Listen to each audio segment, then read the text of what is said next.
Indo Pacific অঞ্চলের ভূরাজনৈতিক পরিস্থিতি দিন দিন জটিল হচ্ছে। পরাশক্তিগুলোর বাড়তি আগ্রহের ফলে এই অঞ্চলের কূটনৈতিক সমীকরণ ক্রমেই বদলে যাচ্ছে। ভারত পর্যন্ত ব্যালেন্স রাখতে গিয়ে বিপাকে পড়েছে, আর বাংলাদেশ দাঁড়িয়ে আছে এক নতুন চ্যালেঞ্জের মুখে। মঙ্গলবারের বিশেষ আয়োজন ইটিভ এক্সপ্লেইনারে অতিথি বিশ্লেষক জাহিদ আল আসাদ জানাচ্ছেন বিস্তারিত। প্রবাদে আছে, নগর পুড়িলে দেবালয় কি এড়ায়।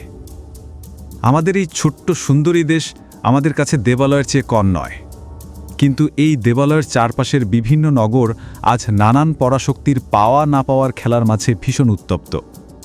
বিশ্বায়নের জটিল মারপ্যাচে পড়ে কত সুন্দর সাজানো বাগান যে অগ্নিকুণ্ডে পরিণত হয়েছে তার জীবন্ত উদাহরণ আছে বিশ্বের নানা প্রান্তে। সকল সমীকরণের ফলাফল বলছে বাংলাদেশের সামনে বিশাল কূটনৈতিক চ্যালেঞ্জ অপেক্ষা করছে। আন্তর্জাতিক সম্পর্ক বিশ্লেষকরা বলছেন, ইন্দো প্যাসিফিক অঞ্চলের ভূরাজনৈতিক মানচিত্রে বাংলাদেশ এখন হটস্পট।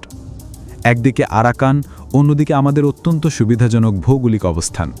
এই দুই মিলিয়ে বাংলাদেশকে ঘিরে চীন, ভারত ও যুক্তরাষ্ট্রের কূটনৈতিক টানাপোড়েন তীব্র হচ্ছে। কিছু খেলা চলছে প্রকাশ্যে, আর কিছু খেলা চলছে আড়ালে।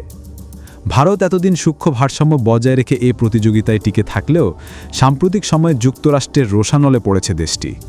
বিশ্লেষকরা বলছেন, একই সাথে রাশিয়া ও যুক্তরাষ্ট্রের সম্পর্কের যথাযথ ভারসাম্য রাখতে ব্যর্থ হওয়ায় ভারতের কূটনৈতিক অবস্থান নড়বড়ে হয়েছে।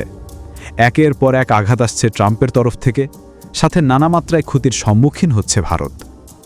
এরকম প্রেক্ষাপটে প্রশ্ন উঠছে, যেখানে ভারতও ঘোল খাচ্ছে সেখানে বাংলাদেশ কি নিশ্চিতভাবে নিরাপদ থাকতে পারবে? আন্তর্জাতিক সম্পর্ক বিশেষজ্ঞরা জানাচ্ছেন, আমাদের সামরিক সক্ষমতা সীমিত, আমাদের অর্থনীতি ডাচ ডিজিজ দ্বারা আক্রান্ত। এ অবস্থায় বড় কোনো ধাক্কা এলে সামাল দেওয়া কঠিন হয়ে পড়বে। বিশেষজ্ঞরা একই সাথে পরামর্শ দিচ্ছেন, সামরিক ও অর্থনৈতিক সক্ষমতা এমন পর্যায়ে নিতে হবে যেন যে কোনো পরাশক্তির হালকা বা মাঝারি চাপ এলেও দেশ প্রাথমিকভাবে তা মোকাবেলা করতে পারে। এদিকে সামনের জানুয়ারিতে চীন তিস্তা মেগা প্রকল্পের কাজ শুরু করতে যাচ্ছে। বিশ্লেষণে দেখা যাচ্ছে, চীন কখনোই চায় না আরাকানে একটি স্বাধীন রাষ্ট্র হোক।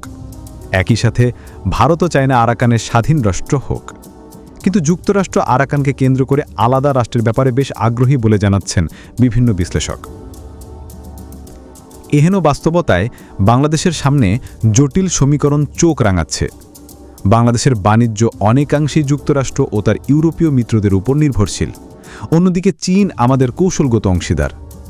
আবার ভারতের নানামুখী আগ্রহ আছে আমাদের প্রেক্ষাগৃহে। তাই বিশ্লেষকরা সতর্ক করে দিচ্ছেন, দ্রুত পরিবর্তনশীল এই ভূরাজনৈতিক প্রেক্ষাপটে প্রস্তুতি নেওয়া ছাড়া বিকল্প নেই। জাতীয় নিরাপত্তা ও জাতীয় স্বার্থ যাতে বিন্দুমাত্র বিসর্জন দিতে না হয়, সেজন্য এখনই কার্যকর কূটনৈতিক ও কৌশলগত পরিকল্পনা জরুরি। পরিস্থিতি বদলাচ্ছে দ্রুত, আর তার সঙ্গে পাল্লা দিয়ে বদলাতে হবে বাংলাদেশের প্রস্তুতি। দিন শেষে এটাই চরম সত্য, আন্তর্জাতিক রাজনীতিতে চিরস্থায়ী বন্ধু কিংবা চিরস্থায়ী শত্রু রাষ্ট্র বলে কিছুর অস্তিত্ব নেই। যেই জাপানের উপর যুক্তরাষ্ট্র ডাবল নিউক্লিয়ার শট দিয়েছিল, সেই জাপানই এখন যুক্তরাষ্ট্রের বন্ধু। বাংলাদেশের জন্য শিক্ষা আছে অতীতের আন্তর্জাতিক সম্পর্কের বিশ্লেষণের মাঝে।